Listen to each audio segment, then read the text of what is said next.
तो बच्चों welcome to class 11th और अब आप आ चुके हो क्लास 10th से क्लास 11th में। और अगर आपने लिया है कॉमर्स स्ट्रीम को तो भाई स्वागत है आपका कॉमर्स की दुनिया में। और अब आपकी एक न्यू जर्नी स्टार्ट होने जा रही है, तो आप अपनी ये जो कॉमर्स की जर्नी है उसको मेरे साथ स्टार्ट कर सकते हो। मैं आपको क्लास 11th का, ठीक है, कॉमर्स के अंदर बात करूं तो अकाउंटेंसी और बिजनेस स्टडीज है, इसका सिलेबस है वो मैं आपको यूट्यूब पे बिल्कुल फ्री ऑफ कॉस्ट पूरा का पूरा सिलेबस है वो मैं आपको कराऊंगी। तो आप चैनल को सब्सक्राइब कर लीजिए। और आज से हम स्टार्ट करने जा रहे हैं अपना अकाउंटेंसी का फर्स्ट चैप्टर, जो कि है इंट्रोडक्शन टू अकाउंटिंग या फिर meaning and the objective of accounting. अगर आपके पास एनसीईआरटी बुक है तो भी आपका फर्स्ट चैप्टर का नेम वहां पे गिवन होगा इंट्रोडक्शन टू अकाउंटिंग। और अगर आपके पास अदर बुक है जैसे कि डीके गोयल है तो वहां पे आपका चैप्टर क्या, meaning and the objective of accounting.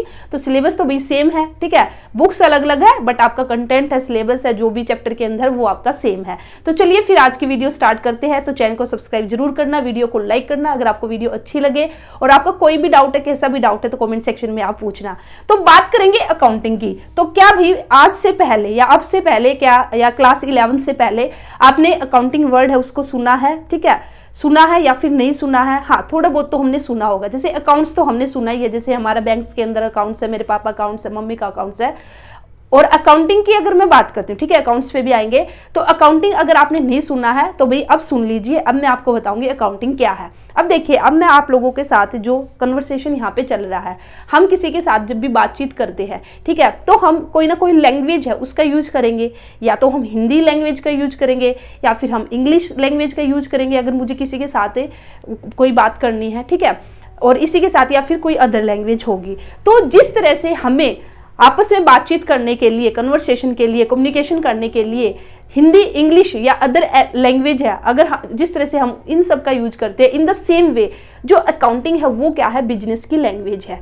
जो भी कोई बिजनेस है, ठीक है, तो बिजनेस के अंदर हमने जो भी किया, जो भी बिजनेस स्टार्ट किया है उसके अंदर इतना सारा लेन देन होगा, सेल परचेज होगी, अदर बहुत सारी टर्म्स होगी जो कि हम बिजनेस के अंदर यूज करते हैं, ठीक है। तो वो सारी की सारी बेसिकली क्या है, वो अकाउंटिंग, जो अकाउंटिंग क्या है बेसिकली, अकाउंटिंग एक बिजनेस की लैंग्वेज है जो कि हमें एक बिजनेस के बारे में इंफॉर्मेशन देगी कि भाई ये बिजनेस कैसा है, ये कैसा चल रहा है, इसमें प्रॉफिट है या फिर नहीं है, इसकी फाइनेंशियल पोजीशन है, इसकी नेटवर्थ है, वो क्या है। तो ये सब हमें किससे पता चलेगा, अकाउंटिंग की। तो इसलिए हम बोलते हैं अकाउंटिंग आपकी क्या है, accounting is often called a language of a business, ठीक है। तो अकाउंटिंग हमारी क्या कहलाती है, बिजनेस की लैंग्वेज कहलाती है। जिस तरह से हमें कम्युनिकेशन करने के लिए हिंदी, इंग्लिश लैंग्वेज का यूज करना पड़ता है, उसी तरह से बिजनेस की इंफॉर्मेशन, बिजनेस के रिगार्डिंग जो भी इंफॉर्मेशन है वो हमें अकाउंटिंग के थ्रू मिलती है, ठीक है। तो इसलिए मैंने सबसे पहले यहाँ पे क्या लिखा, accounting is often called the language of business, ठीक है। तो ये इंपॉर्टेंट है भाई, 1 मार्क्स में भी आपका क्वेश्चन पूछा जा सकता है। अब देखिए, अब यहाँ पे मैंने एक डेफिनेशन लिखी है, जो या फिर मैं बोल सकती हूँ मीनिंग यहाँ पे अकाउंटिंग का लिखा है। तो अकाउंटिंग का मीनिंग बेसिकली क्या है, accounting is the art of recording, classifying, summarising in a significant manner and in terms of money transaction and the events which are in part at least of a financial character and interpreting the result thereof। तो भाई अभी तो आपको कुछ समझ नहीं आया होगा कि भाई मैम आपने क्या बोल दिया। तो देखिए, इसको समझने से पहले मैं आपको थोड़ा सा यहाँ पे एक छोटा सा एग्जांपल देना चाहूंगी, और इसी के साथ ही यहाँ पे मैंने एक कोड लिखा है, मैंने यहाँ पे ये कोड लिखा है, इस कोड को हम पहले समझेंगे। इस कोड से ही, ठीक है, इस कोड को समझने के बाद ही आपको ये जो मीनिंग है या ये जो डेफिनेशन यहाँ पे गिवन है ये आपको बिल्कुल अच्छे से क्लियर हो जाएगी, आपको कोई भी रट्टाफिकेशन करने की जरूरत नहीं पड़ेगी।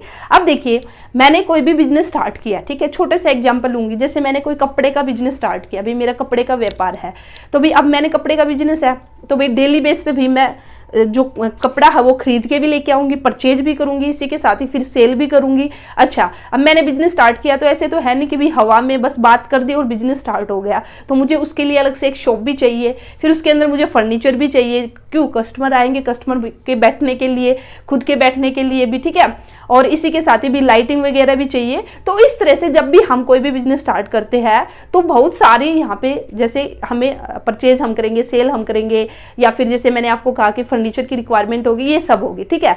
तो भाई अब ये सब हमने कर लिया, अब ये जो सारी की सारी है, ठीक है। अब जैसे मैंने परचेज करना स्टार्ट, मैंने अपनी शॉप है वो ओपन कर ली, कपड़े का बिजनेस वो मैंने स्टार्ट कर लिया, कस्टमर भी आने स्टार्ट हो गए मेरे बिजनेस के अंदर, ठीक है।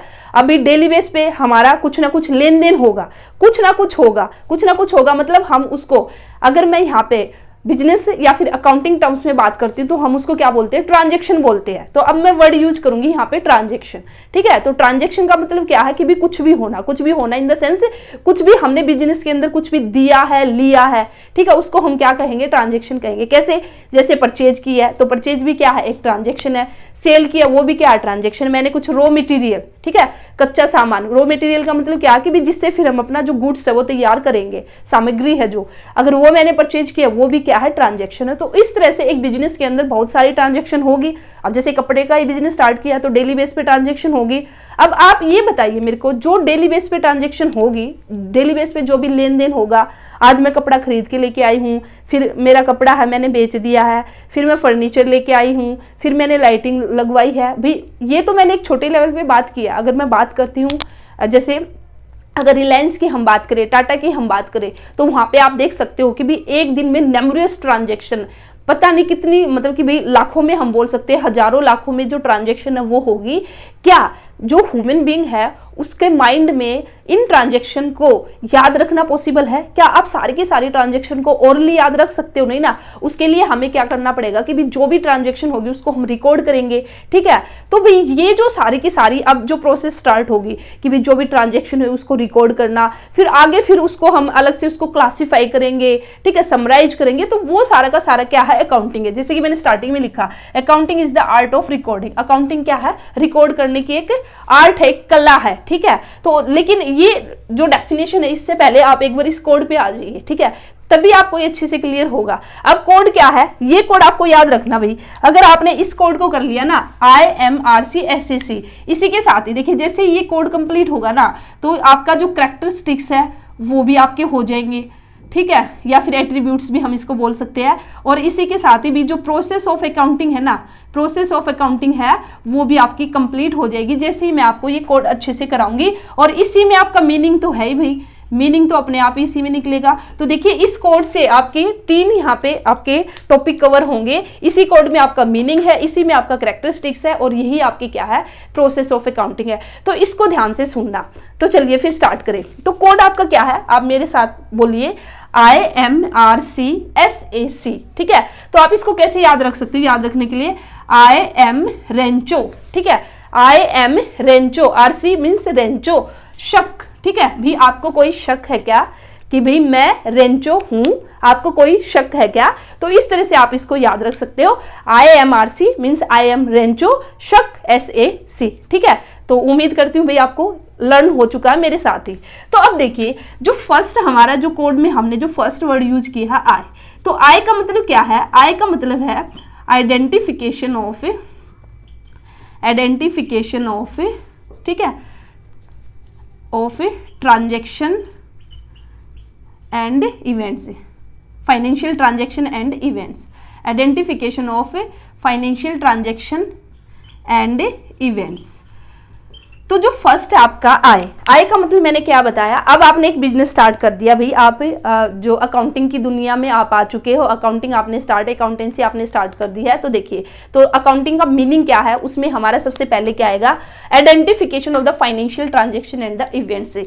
तो सबसे पहले आपको क्या करना होगा, जो आपने बिजनेस स्टार्ट किया है, ठीक है, तो सबसे पहले तो जो भी ट्रांजेक्शन है और जो भी इवेंट्स है, ट्रांजेक्शन मैंने अभी आपको बताया भी कुछ भी होना, जो भी हमने लेन देन किया है, ठीक है, चाहे हमने रॉ मटेरियल परचेज किया है, हमने कुछ सेल किया है, किसी को हमने सैलरी की है, ये सारी की सारी क्या कहलाएंगी, ट्रांजेक्शन कहलाएगी। तो सबसे फर्स्ट स्टेप हमारा क्या होगा, फर्स्ट स्टेप होगा identification of the financial transaction and the events. तो फाइनेंशियल का मतलब यहाँ पे आप लेके चल सकते हो बिजनेस रिलेटेड ट्रांजेक्शन, फाइनेंशियल का मतलब यहाँ पे क्या ले सकते हो आप, बिजनेस रिलेटेड ट्रांजेक्शन। तो फर्स्ट स्टेप आपका क्या करना है, आइडेंटिफाई करना, को पहचान करनी है। आइडेंटिफिकेशन का मतलब क्या, पहचान करनी है कि भी कौन से ट्रांजेक्शन इवेंट्स है वो हमारा बिजनेस से रिलेटेड है। तो फर्स्ट स्टेप हमारा क्या होगा, सबसे पहले हम पहचान करेंगे कि भाई हमारी जो ट्रांजेक्शन हुई है, जो भी इवेंट्स हमारा हुआ है वो हमारा बिजनेस से रिलेटेड है या नहीं है। फॉर एग्जाम्पल अभी मैंने बात की कि भी हमने अपना कपड़े का व्यापार है, कपड़े का बिजनेस उसको स्टार्ट कन्वर्ट किया तो ये मेरी शॉप है, ठीक है, ये मेरी शॉप है।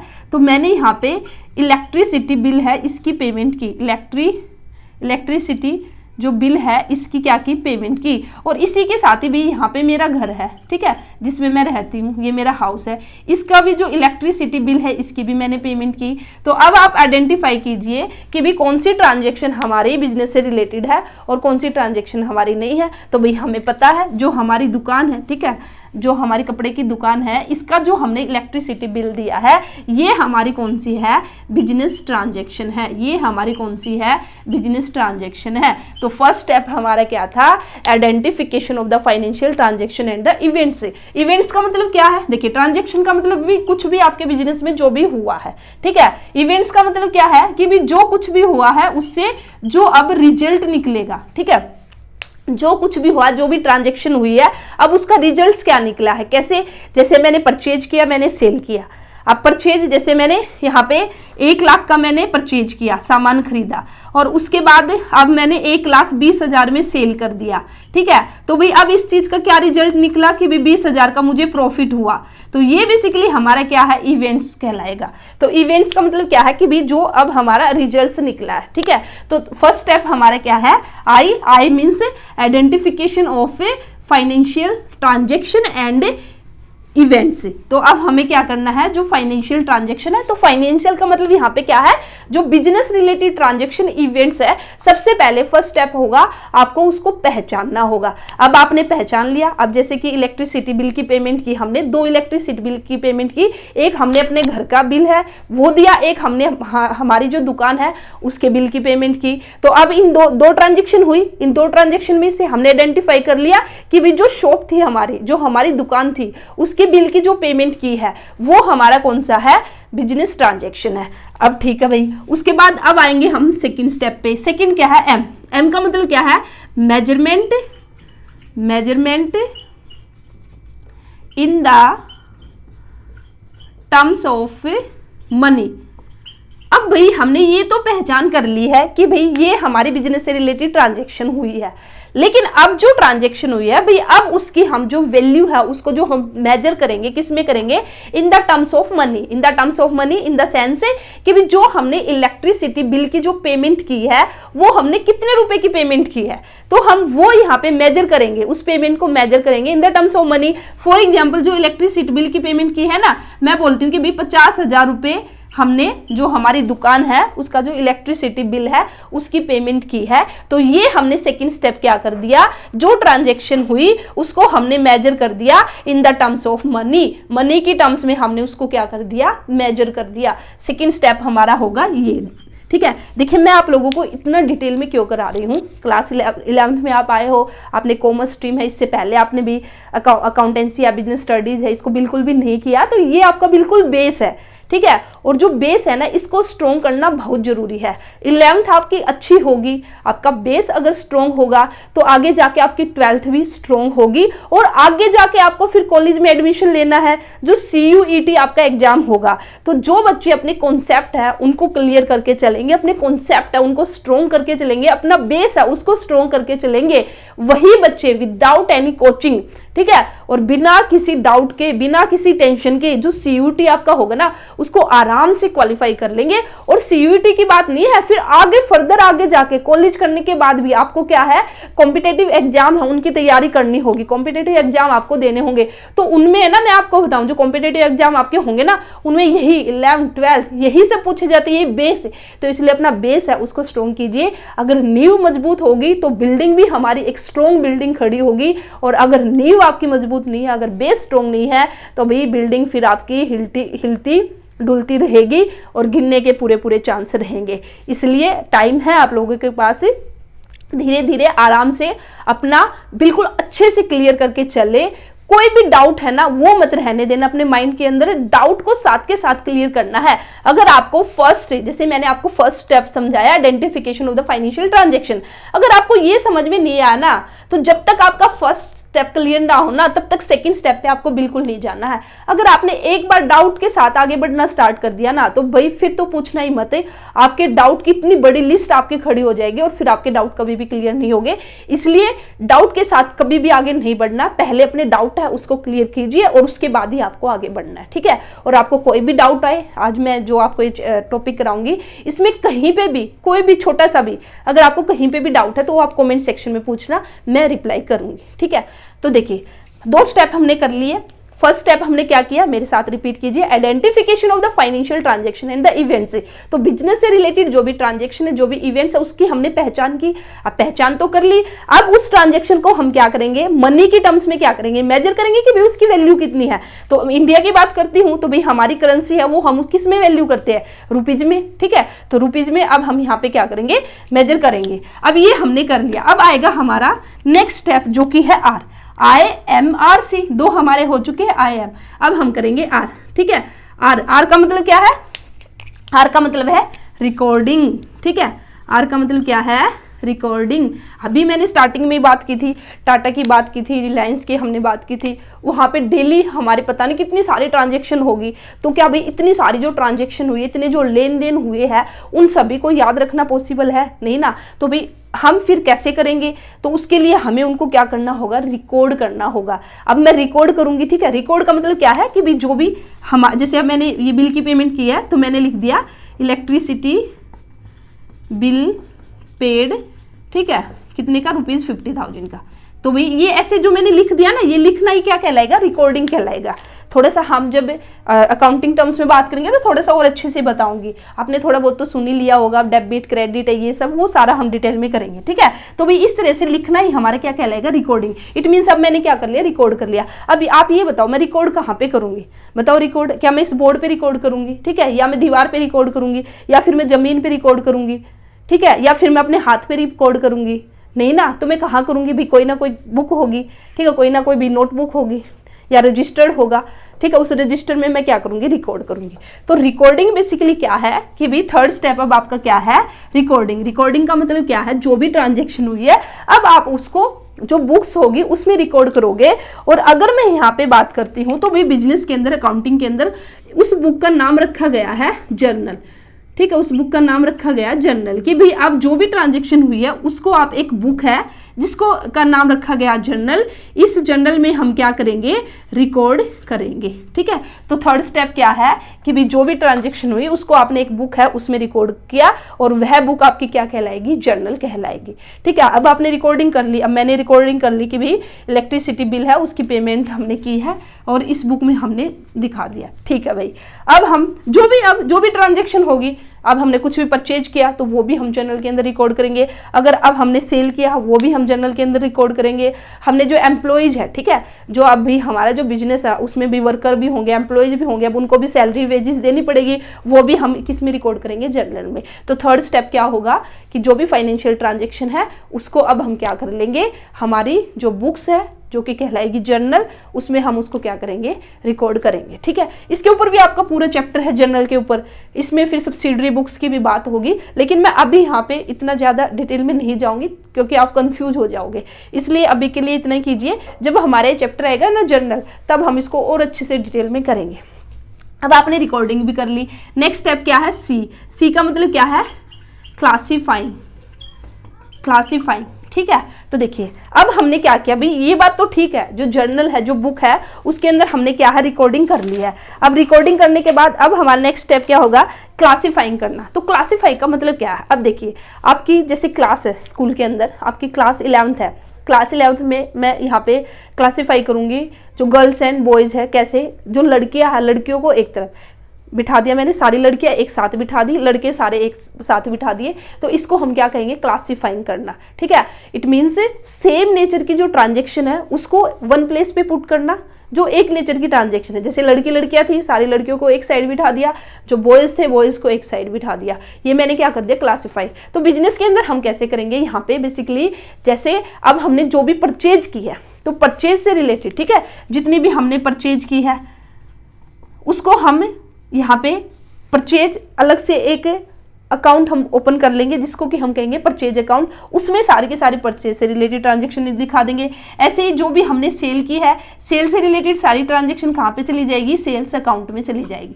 ठीक है, तो ये हमारा क्या कहलाएगा, क्लासिफाइंग कहलाएगा। तो जो भी फाइनेंशियल ट्रांजेक्शन है सबसे पहले जर्नल में उसको रिकॉर्ड करेंगे, फिर जर्नल में रिकॉर्ड करने के बाद जर्नल से ही हम उठाएंगे, जर्नल को देखेंगे और फिर वहां पे क्लासिफाइंग करेंगे। और यहाँ पे जो एक बुक होगी, ठीक है, एक बुक होगी जो कि कहलाएगी आपकी लेजर। लेजर में हमारा क्या होगा, क्लासिफाइंग होगा। ठीक है, इसको लेजर रीड आउट करना। डी यहाँ पे क्या है, साइलेंट है। डी यहाँ पे क्या है, साइलेंट है। तो लेजर होगा। जैसे हमने स्टार्टिंग में रिकॉर्डिंग की तो वो बुक हमारी कौन सी थी, जर्नल थी। अब जर्नल से अब हम क्या करेंगे, लेजर में पोस्टिंग करेंगे कि भाई अब एक बुक, हम एक दूसरी बुक बनाएंगे जिसका नाम है लेजर, और उसमें जो सेम नेचर की ट्रांजेक्शन है उसको उसके अकाउंट्स में हम रख देंगे। जैसे कि जो परचेज, अब जर्नल के अंदर भी हमने रिकॉर्ड की थी परचेज, आज हमने रिकॉर्ड की परचेज, कल फिर परचेज हुई, सेल भी हुई, अदर ट्रांजेक्शन भी हुई, इस तरह से। अब हमने जर्नल में से परचेज है उनको निकाला और एक अलग से परचेज अकाउंट हमने ओपन किया और उसमें सारे के सारे परचेज से रिलेटेड ट्रांजेक्शन है वो हमने डाल दी। तो ये क्या कहलाएगा, क्लासिफिकेशन। ठीक है, तो क्लासिफिकेशन को आप क्या बोल सकते हो, after recording the transaction in the journal the transaction are classified. तो जर्नल में रिकॉर्ड करने के बाद हमें जो ट्रांजेक्शन है उसको क्या करेंगे, क्लासिफाई करेंगे। Classification is the process of grouping the transaction of one nature eight one place in a separate account. तो क्लासिफिकेशन एक प्रोसेस है जो सेम नेचर की ट्रांजेक्शन है उसको रिकॉर्ड करना। ठीक है, उसको रिकॉर्ड करना एक सेपरेट अकाउंट के अंदर, जैसे कि अभी मैंने आपको बता ही दिया। ठीक है, अब देखिए भाई आपने क्लासिफिकेशन भी कर लिया। उसके बाद जो नेक्स्ट स्टेप है फिफ्थ स्टेप अब हमारा क्या है, IMRC हो चुका है। IMRC, मैं रेंचो हूं, हो गया। ठीक है, IMRC। अब बचा हमारा शक। ठीक है, SAC। भी आपको कोई शक है क्या कि मैं रेंचो हूं, ये याद करने के लिए, ताकि आपको याद रहे I am रेंचो, शक भी मैं रेंचो हूं, आपको कोई शक है क्या। ठीक है, इसलिए तो भाई IMRC हो चुका है। अब आ चुके हम S पे। ठीक है, एस का मतलब क्या है, समराइजिंग। समराइजिंग का मतलब क्या है कि कंसाइज फॉर्म में, ठीक है, एक ब्रीफ फॉर्म में, ठीक है, एक शॉर्ट फॉर्म में जो हमने रिकॉर्डिंग की है, जो हम प्रेजेंट करने जा रहे हैं उसको शो करना। ठीक है, तो समराइजिंग का मतलब क्या है कि summarising is a art of presenting the classifying data into an understandable manner. Means भी जो हमने क्लासिफाई किया, जो रिकॉर्डिंग की, अब उसको इस तरह से प्रेजेंट करना ताकि अगर कोई दूसरा बंदा उसको समझना चाहे या उससे हम कुछ रिजल्ट्स निकालना चाहे तो हम उससे रिजल्ट्स निकाल सके, हम उसको क्या कर सके, अंडरस्टैंड हम उसको कर सके। ठीक है, तो इसके अंदर हम बेसिकली अब क्या करेंगे, समराइज के अंदर जो लेजर के अंदर हमने जो अकाउंट बनाए, जैसे कि हमने क्या बनाया था, हमने बनाया था परचेज अकाउंट। ठीक है, हमने क्या बनाया था, सेल्स अकाउंट हमने बनाया था। तो अब इन सब की हम क्या करेंगे, टोटलिंग कर लेंगे।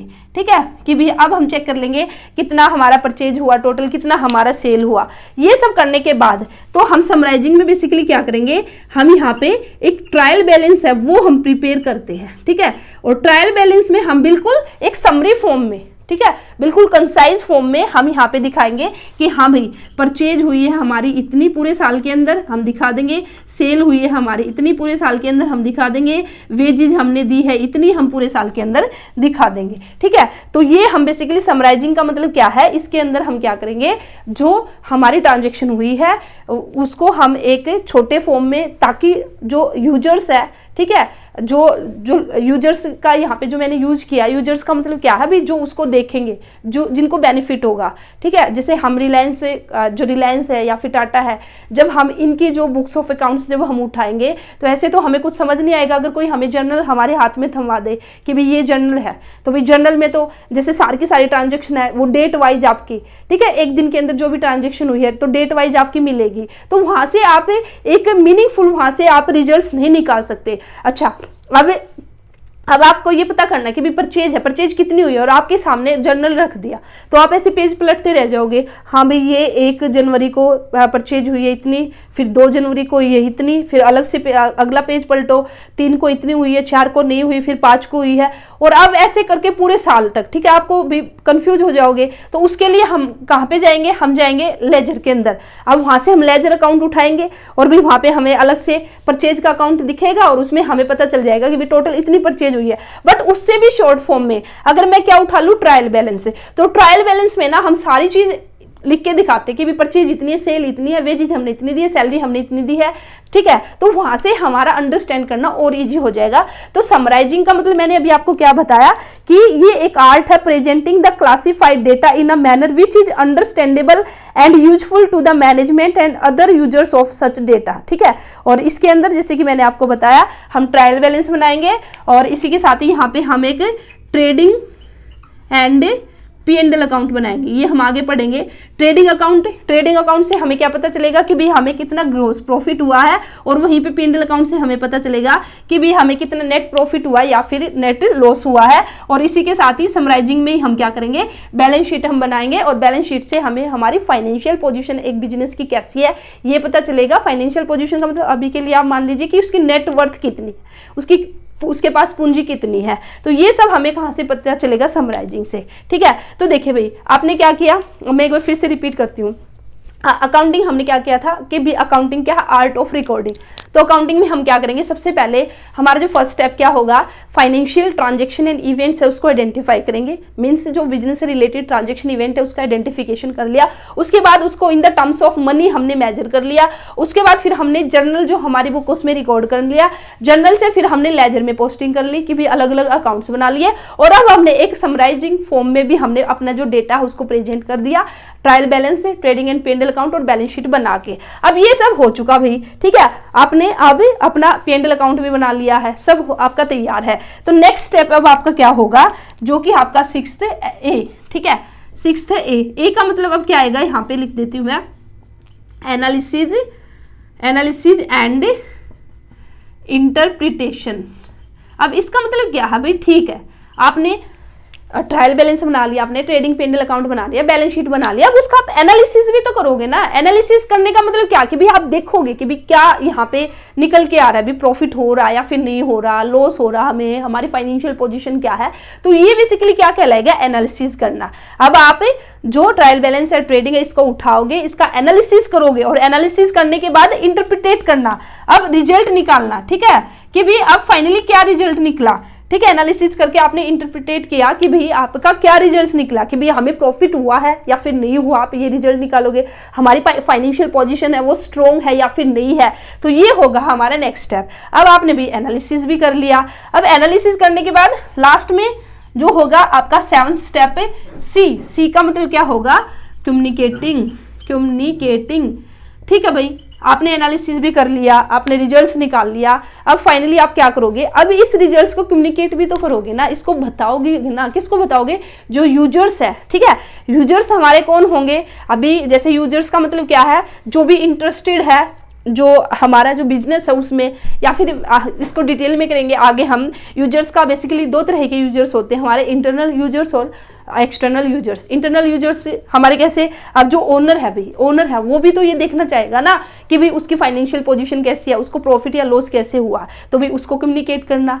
जो मैनेजमेंट है, मैनेजमेंट को जो यहाँ पे हमने जो भी रिपोर्ट वगैरह हम तैयार करेंगे, बेसिकली इन रिपोर्ट को हम फिर मैनेजमेंट को दिखाएंगे। एक्सटर्नल की अगर मैं बात करती हूँ, एक्सटर्नल यूजर्स में कौन आ जाएगा, जैसे कि भैया अगर हमने बैंक से लोन लिया है तो भाई बैंक भी अब हमारी फाइनेंशियल पोजीशन जानना चाहेगा, क्योंकि उसको भी पता है कि भाई इसने लोन दिया, इसकी इतनी कैपेसिटी है भी या नहीं है, ये मुझे लोन दे पाएगा नहीं दे पाएगा। तो बैंक को कैसे पता चलेगा, वो फाइनेंशियल पोजीशन से ही पता लगा लेगा कि भाई हाँ इसकी फाइनेंशियल पोजीशन अच्छी है, इट मीन्स भाई बैंक को उसका लोन है वो वापस मिल जाएगा जो, ठीक है। और इसी के साथ भी आपके अदर भी बहुत सारे यूजर्स होंगे, जब यूजर्स के टॉपिक पे आएंगे ना तब मैं आपको डिटेल में करा दूंगी। तो लास्ट स्टेप हमारा क्या होगा कि भाई जो भी हमने यहाँ पे जो भी काम किया है, जो भी इतना सारा भी ये जो स्टेप की है, और हम एक रिपोर्ट तैयार करेंगे, और उस रिपोर्ट को बेसिकली हम क्या करेंगे, कम्युनिकेट करेंगे, ठीक है। तो कम्युनिकेशन हम ये हो जाएगा हमारा लास्ट स्टेप। तो इस तरह से ये रहेगा आपका क्या, इसको अकाउंटिंग है, अकाउंटिंग की प्रोसेस भी हम बोल सकते हैं, और ये आपका अकाउंटिंग का मीनिंग भी है। अब देखिए मीनिंग कैसे है, अब देखिए अब आपको ये डेफिनेशन अच्छे से समझ में आएगी। अब हमने अकाउंटिंग के मीनिंग में क्या लिखा था, या डेफिनेशन थी जो accounting is the art of recording, classifying. तो हमने किया ना, अकाउंटिंग क्या है, आर्ट है, अकाउंटिंग कला है। किस चीज की कला है, रिकॉर्ड करना। हमने बात की थी रिकॉर्डिंग की, रिकॉर्ड करना, फिर उसको क्लासिफाई करना, ठीक है।